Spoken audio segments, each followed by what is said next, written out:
Hello, my name's host Eric. I was talking with famous people, and I decided to make a quick summary video on the issue of truth, and specifically the various existent understandings of truth in philosophy, my own perspective on truth, the nature of truth, and try to do it all in under 10 minutes. Should be no problem.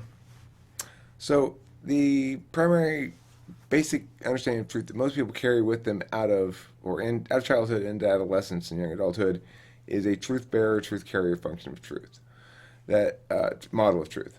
That is, if I say this is a lighter, I'm saying words that carry an idea.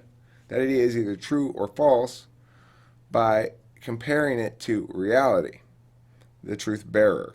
This bears reality. It is, in reality, its nature is a lighter. The sentence, this is a lighter, is true because it conforms with the truth bearer reality. That's the intuitive model we exit childhood with. That's how we understand truth.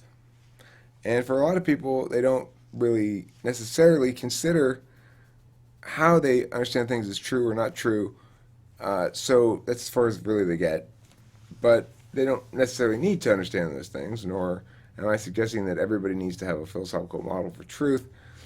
I'm just saying, for those who don't, that's probably as far as they get. Another model of truth, the next model, which I would consider level 2 philosophy, is the model of truth is called the correspondence theory. It says, as a matter of fact, it's just agreement upon words that makes the thing that's true or false. It's not the bearer of reality at all. When we say this is a lighter, we could call it any number of different things. It could be a different word in every language. But whether it's a lighter or a pig, as long as we agree it's called a pig, then it's a pig, and it still does the same things as a lighter. So the notion of a truth bearer is ridiculous. That this has no identity as a lighter. It just is a thing in the world, whatever it is, and we call it what it is, and we agree on those words, and that's why we use a correspondence theory of truth that just says there is no truth bearer. They're only truth carriers, and they agree upon names for things that relate to their use and stuff like that.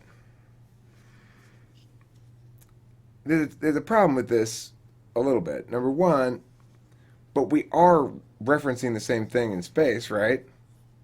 So when for example, the dress, that's blue and whatever, gold and white. That dress is a great example of a reality that allows philosophy to do a lot of stuff with it, right? Because there you have an example where people are using language to refer to the same thing. They're using different words and they're in conflict with each other. And what happens? Well, they realize, oh, well, in fact, the truth bearer, the dress, reveals to us that it is both things, depending on the individual perceiver's eyes. Or you turn it around and you say, correspondence theory is true. You see, it depends on the perceiver's eyes. And the object itself is irrelevant. And it's just that our perceptions don't agree. Okay, well, what's really the difference there is the problem. That's the issue with the difference between the correspondence theory and the truth bearer, truth carrier function. Truth bearer, truth carrier model is because they collapse into each other, which is why there's the third model of truth, which is the third level of philosophy, which says primitivist. Now, a primitivist theory of truth says truth is a function of language, it's a function of grammar, and the truth of a sentence is true because of all those things you've said before, maybe or not, but it's an emergent function of our existence somehow, and there's nothing more you can say about it. It's irreducible. You can't explain it any further, and you can't reduce it any further. It's axiomatic. Okay, but then how do you differentiate between things that are true and not true? If I say this is a pig, is it true? Is the sentence true? If I say lighters are things that eat corn, is that a true sentence or not? No, it's not. Well, why not? Well, we can't say anything about that. It's just primitivist. Well, we just know it. We just know. That's why. That's basically the primitivist theory. My theory on truth, and it may be an existent theory, or I'm not claiming to make up. I don't claim to make up anything, okay? Because I read all sorts of stuff. I don't remember where I read this stuff. Who knows where I get these ideas from? But the point is, the way I think about it, having put together various ideas, is as follows. And the missing stool leg here is intentionality. That you can't understand truth without intention. That there's no sentence to be evaluated as true without an agent speaking such a sentence. And so you do all three things when you evaluate truth. You evaluate intentionality, you look at the consensus regarding the meaning of the words, and you look at reality or physical. You look at physical data. So if I say this is a lighter, and I'm intending you to right now, remember I'm saying this is a lighter. You cannot evaluate the truth about or falseness of this statement without considering the fact that it is being said by me intentionally for the purpose of demonstrating a philosophy example. I'm not being said. Like, let's say you guys are desperately cold in the wilderness, you and your loved one, and your loved one says, "Oh, thank God, it's a lighter," and you're gonna start a fire, and you go, "Oh, where? I got," and it's a pine cone, and you're like, "That's a pine cone." He's like, I played a joke. Okay, well, that's very different context to say this is a lighter than if you're in that context, right? If this is a pine cone here, it doesn't matter that I said it's a lighter. I'm not lying to you. I'm trying to give you a philosophy example. It's not false to say, if I say this is a pine cone, I'm not making a false statement. I am demonstrating a false statement for the purpose of an example. It's impossible to evaluate the truth value of a statement, therefore, without considering it contextually. So, what I mean by contextually is without considering the intention of the agent making the statement. Now, even though books might have statements in them, they're all linked to an agent. So someone at some point wrote that sentence. It's a little clone of themselves, and it's doing the work of their agency by itself for infinite amount of times potentially, for how many people access and activate that little clone to do its thing. It's like that little hologram that comes out of R2D2 that's of Leia, and she says, "Obi-Wan, you're our only hope," right? It's like that thing, and then it gets played over and over again by anybody who wants to access it. I like that example because it makes it more clear that it's a clone of somebody sending a message to somebody. But the difference between that thing and this video, for example, is this clone is public clone. It says, "I have something to tell you. I'm standing on a street corner. I'm holding up a pamphlet. I want to tell you about my little religion here. And if you are interested enough to stop, you'll stop and I'll explain my little theory of truth to you. And then you'll say, okay, well, that was interesting enough to justify my having spent the time to watch it. If it's not interesting enough, if I don't entertain you adequately on the street corner, then the information I have to give you is meaningless because you won't sit there and listen to it. And if the information is not of any value, then the entertainment will probably have a fairly short shelf life, although I could be wrong about that. Because, for example, my friend Johnny came over, and like most people, he gives me thoughts on YouTube and stuff, which I always appreciate hearing. You know, people give me thoughts on what they think I ought to do or or what would be successful or whatever. I'm always happy to hear that. Anyway, but he suggested that I do food challenge video. He was like, look at this video of this guy. I watched this guy, and the guy ate 50 bananas. So I mean, it doesn't even matter if the information is useful, if it's entertaining enough. But I don't know how many times you can watch somebody eat a bunch of food. But maybe this continues to be entertaining. I don't know. I mean, probably somebody would just as easily say, well, how many times can you sit here and listen to somebody talk about philosophy? So, anyway, regardless, the intentionality angle here is as follows. We have to stop trying to detach statements from the agents making them. That doesn't mean we're committing some sort of ad hominem fallacy. And this is the problem, is that people think, well, we have to evaluate the argument in isolation. We can't consider the agent. Well, we have to consider the role of agency. If I'm making an argument that says, as public policy, we should spend this money to plant more trees, it doesn't matter whether I'm Bob or Joe or Sue who's making that argument. True. But the fact that it's being made in the context in which it's being made by individuals with specific political agendas, and the nature of agency itself and the way that it's going to play out, all those things are very relevant.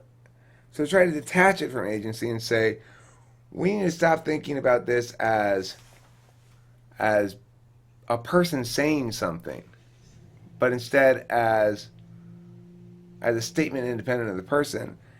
It's a subtle line to walk, but it is my basic claim that you have to say, first and foremost, especially if you're making a policy advocacy, you have to say something along the lines of, okay, first and foremost, you are an individual who is asserting that his vision for application of power over others be affirmed. I think that anybody wishing to wield power in that fashion needs first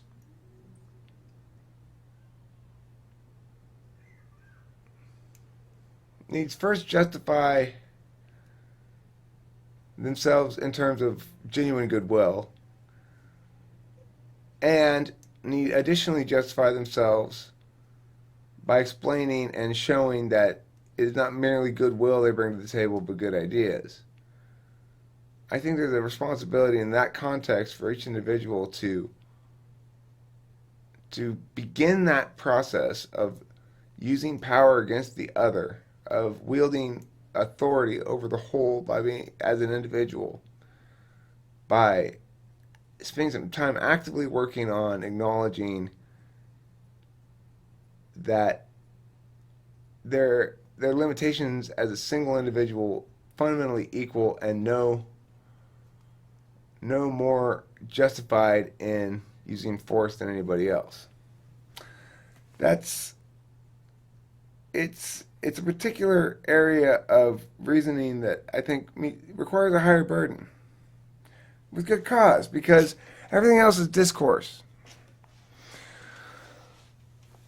At the end of the round, no matter how ugly the round was, no matter how much you're screaming at each other, at the end of the round, it was discourse. You can shake each other's hands, you can walk out of there, live to fight another day.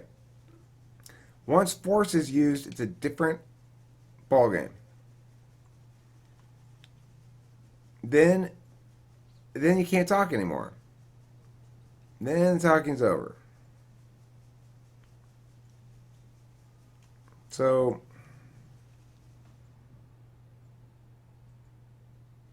this all links back into the theory of truth, right? If we remember truth as a function of individual agency, then when we challenge the truth of a statement, we need not limit ourselves to challenging the veracity of the statement within the framing presented by the individual presenting it. That's the thing. They always frame it. They always prime you. No matter what the statement is, it's within a certain framing. It is perfectly reasonable to deny them that framing and say, listen, you're providing your individual framing here, this advocacy of yours. In this individual framing, magic money appears from nowhere and gets spent in good ways that help people. But your magic framing is wrong. And the problem here is that it's really about you. What you're advocating is really about what Joe wants, what Joe feels like would make Joe feel good. So, in that regard, I don't think that's an ad hominem attack at all. I think it's a justifiable response to certain kinds of advocacies. And to remember that intentionality is part of truth is not to deny the legitimacy of reasoned argumentation extracted from personality, but rather to embrace the truth of personality-driven argumentation in its most ugly incarnation, to accept that exists, and to fight back with directness, transparency, by being the higher level of meta, by being more aware, right? Hanging a lantern on everything. Not allowing, when we talk to politicians, don't ask them the same questions. Don't work within their framing. If I ever get a chance to ask a politician questions, it won't be a question they'll expect to hear, that they've heard before. For sure. It's going to be something that'll throw them off. You know, if I had a chance to actually ask Hillary a question and get her to answer it, it would be,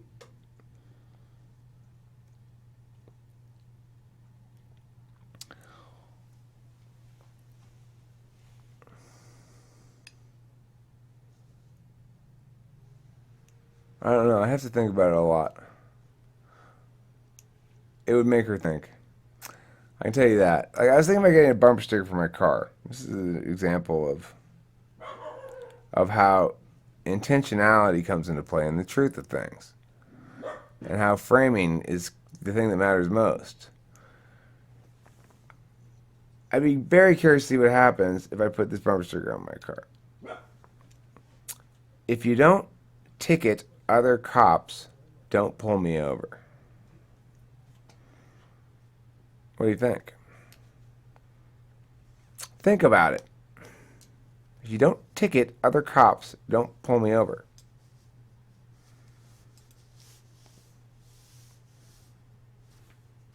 Thanks for watching.